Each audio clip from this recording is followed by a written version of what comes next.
श्रीमद्भागवतम षष्ठ स्कंध अध्याय 17। माता पार्वती द्वारा चित्रकेतु को शाप। श्रील शुकदेव गोस्वामी ने कहा, जिस दिशा में भगवान अनंत अंतर्धान हुए थे उस दिशा की ओर नमस्कार करके राजा चित्रकेतु विद्याधरों का अगुआ बनकर बाह्य अंतरिक्ष में यात्रा करने लगा। महान साधुओं तथा मुनियों एवं सिद्ध लोक तथा चारण लोक के वासियों द्वारा प्रशंसित सर्वाधिक शक्तिशाली योगी चित्रकेतु लाखों वर्षों तक जीवन का आनंद भोगता विचरता रहा। शारीरिक शक्ति तथा इंद्रियों के क्षीण हुए बिना वह सुमेरु पर्वत की घाटियों में घूमता रहा। वहां जो विभिन्न प्रकार की योग शक्तियों की सिद्धि का स्थान है, उसने भगवान हरि की महिमा का जप करते हुए विद्याधर लोक की रमणियों के साथ जीवन का आनंद उठाया। एक बार जब राजा चित्रकेतु भगवान विष्णु द्वारा प्रदत्त अत्यंत तेजोमय विमान पर बैठकर बाह्य अंतरिक्ष में यात्रा कर रहा था, तो उन्होंने भगवान शिव को सिद्धों एवं चारणों से घिरा हुआ देखा। शिवजी महामुनियों की सभा में बैठे थे और देवी पार्वती को अपनी गोद में बिठाकर अपने हाथ से उनका आलिंगन कर रहे थे। राजा चित्रकेतु पार्वती के निकट जाकर तेजी से हंसे और कहने लगे। चित्रकेतु ने कहा, शिवजी समस्त जगत के गुरु हैं और भौतिक देहधारी जीवात्माओं में सर्वश्रेष्ठ हैं। वे ही धर्म पद्धति के व्याख्याता हैं। तो भी यह कितना आश्चर्यजनक है कि वे बड़े बड़े संत पुरुषों की सभा के बीच अपनी पत्नी पार्वती का आलिंगन कर रहे हैं। जटाधारी शिवजी ने निसंदेह कठिन तपस्या की है। वे वैदिक नियमों के कट्टर अनुयायियों की सभा के अध्यक्ष हैं, किंतु तो भी वे साधु पुरुषों के मध्य अपनी गोद में अपनी पत्नी को लेकर विराजमान हैं और सामान्य निर्लज व्यक्ति की भांति उसका आलिंगन कर रहे हैं। प्रायः सामान्य पुरुष एकांत में ही अपनी पत्नियों का आलिंगन और भोग करते हैं। यह कितना आश्चर्यजनक है कि इतने बड़े तपस्वी महादेव परम साधुओं की सभा के बीच अपनी पत्नी का सबों के समक्ष आलिंगन कर रहे हैं। श्री शुकदेव गोस्वामी ने आगे कहा, हे राजा, चित्रकेतु के वचन सुनकर परम बलशाली अगाध ज्ञानवान देवादिदेव शिव केवल हंस दिए और चुप रहे। सभा के समस्त सदस्यों ने भी उन्हीं का अनुकरण किया और कुछ नहीं कहा। शिवजी तथा पार्वती के शौर्य वीर्य को न जानते हुए राजा चित्रकेतु ने उनकी तीखी आलोचना की।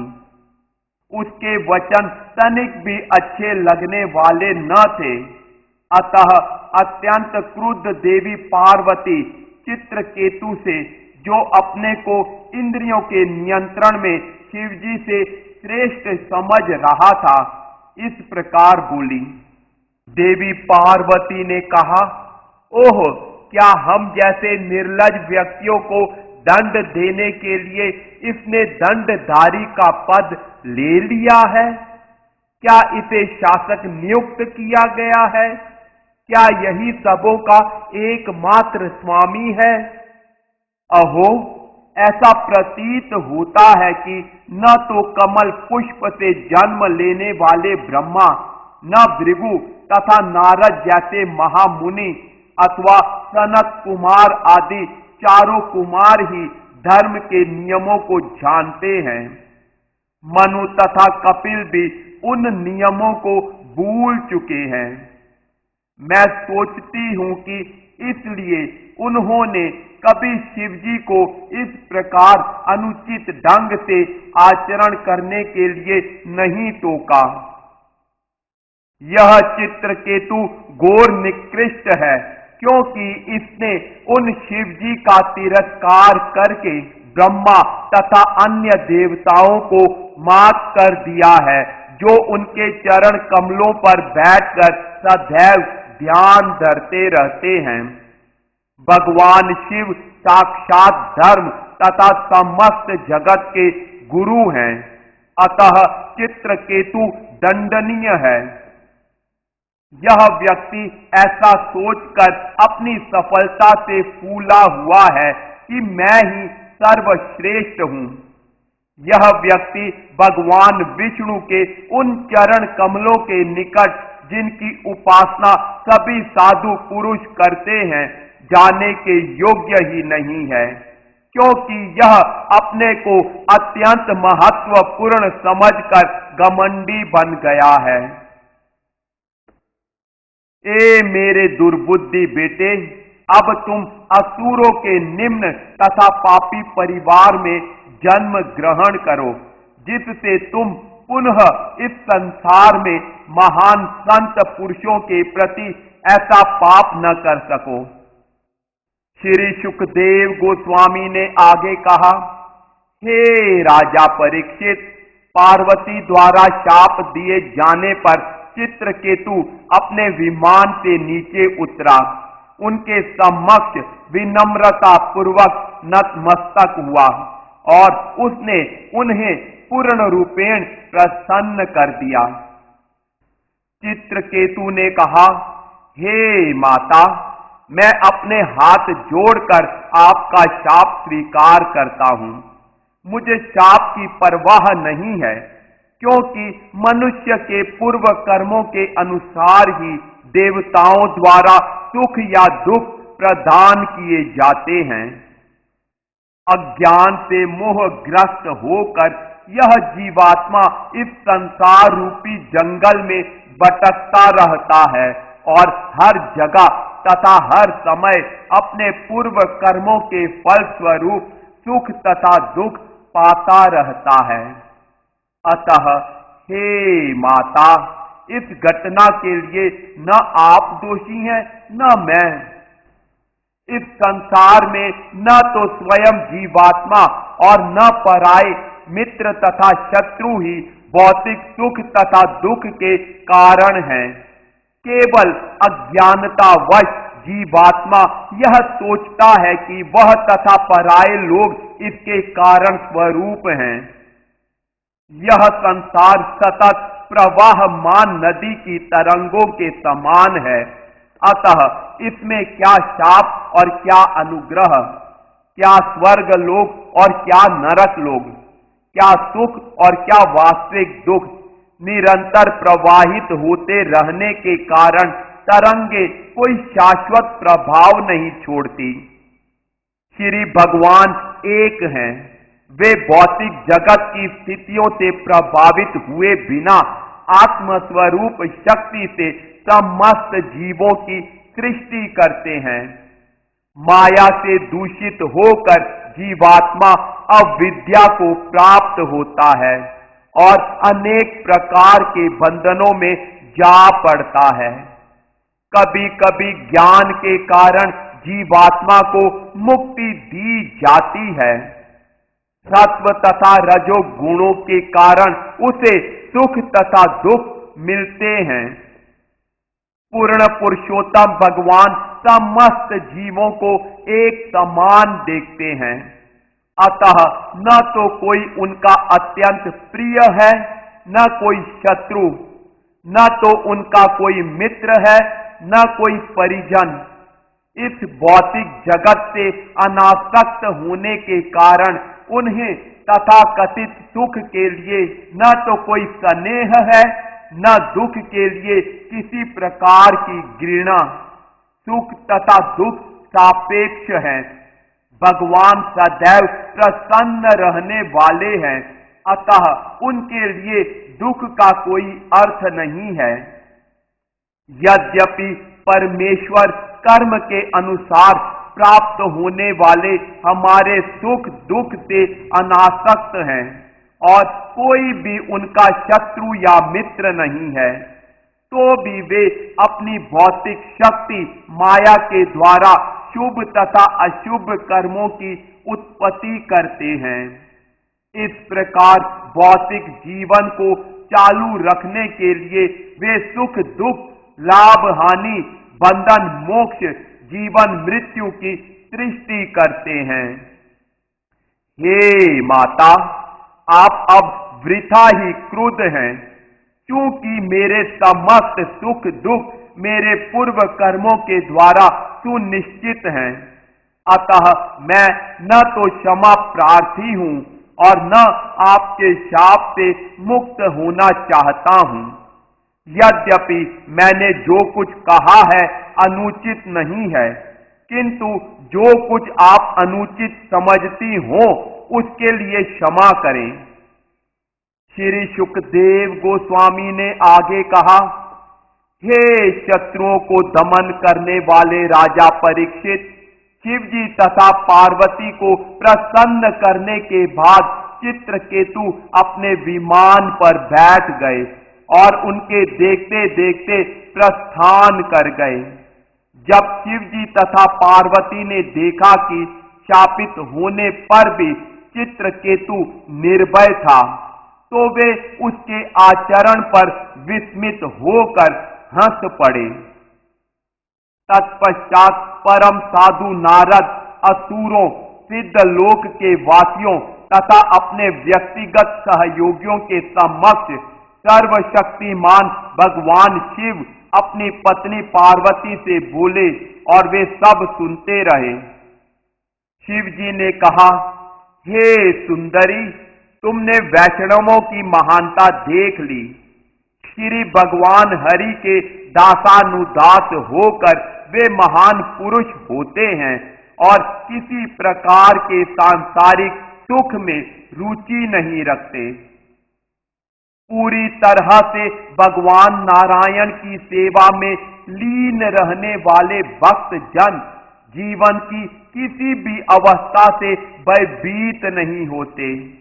उनके लिए स्वर्ग, मुक्ति तथा नरक एक समान है, क्योंकि ऐसे भक्त ईश्वर की सेवा में ही रुचि रखते हैं। परमेश्वर की बहिरंगा शक्ति के कार्यों के कारण जीवात्माएं भौतिक देह के संपर्क में बद्ध हैं। सुख तथा दुख, जन्म तथा मृत्यु, शाप तथा अनुग्रह के द्वैत भाव संसार के संपर्क के सहज गौण फल हैं।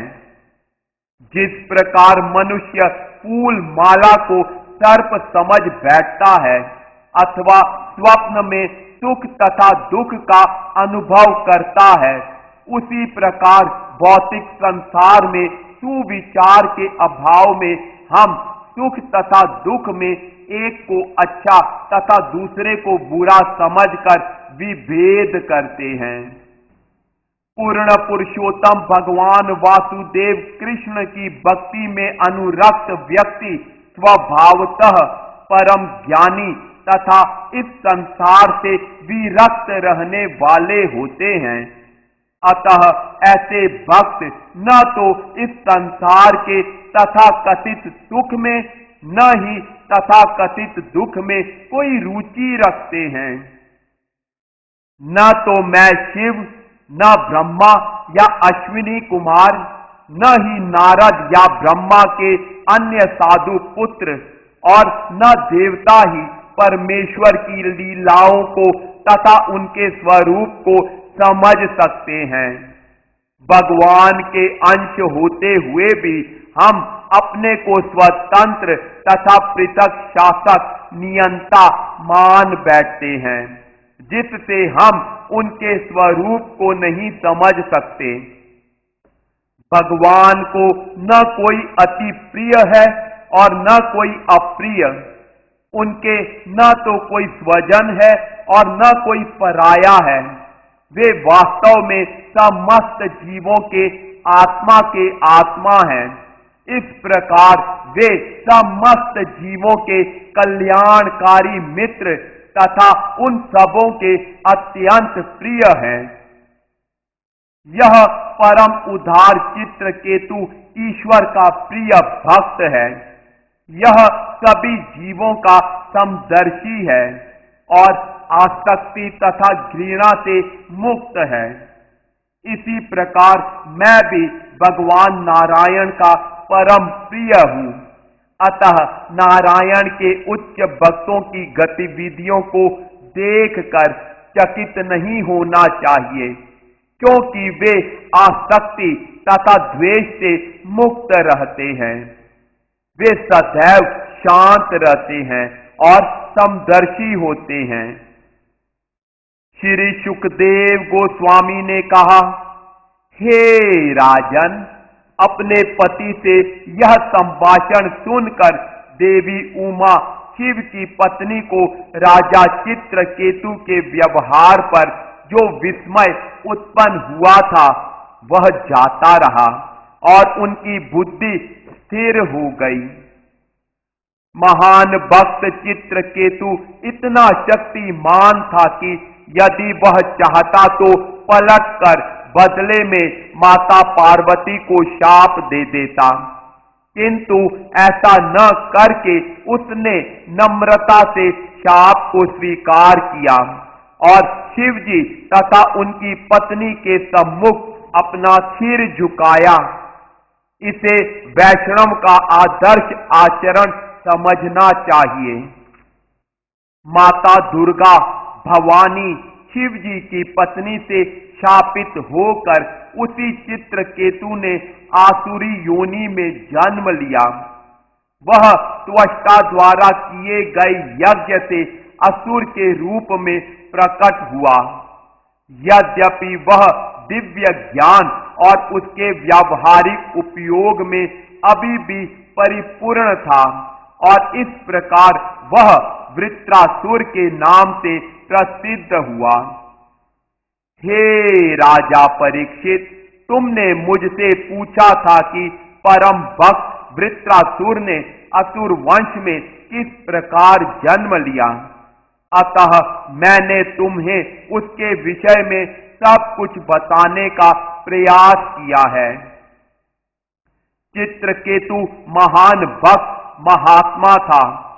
यदि कोई मनुष्य किसी शुद्ध भक्त से चित्रकेतु के इस इतिहास को सुने तो श्रोता भी इस संसार में अपने बद्ध जीवन से मुक्त हो जाता है। जो व्यक्ति प्रातः काल उठकर अपने मन तथा वाणी को वश में रखकर तथा श्री भगवान का स्मरण करके चित्रकेतु का यह इतिहास पढ़ता है, वह बिना कठिनाई के भगवान के धाम को चला जाता है। इस प्रकार श्रीमद् भागवत के 6 स्कंद के अंतर्गत माता पार्वती द्वारा चित्रकेतु को शाप नामक 17वें अध्याय के भक्ति वेदांत तात्पर्य पूर्ण हुए।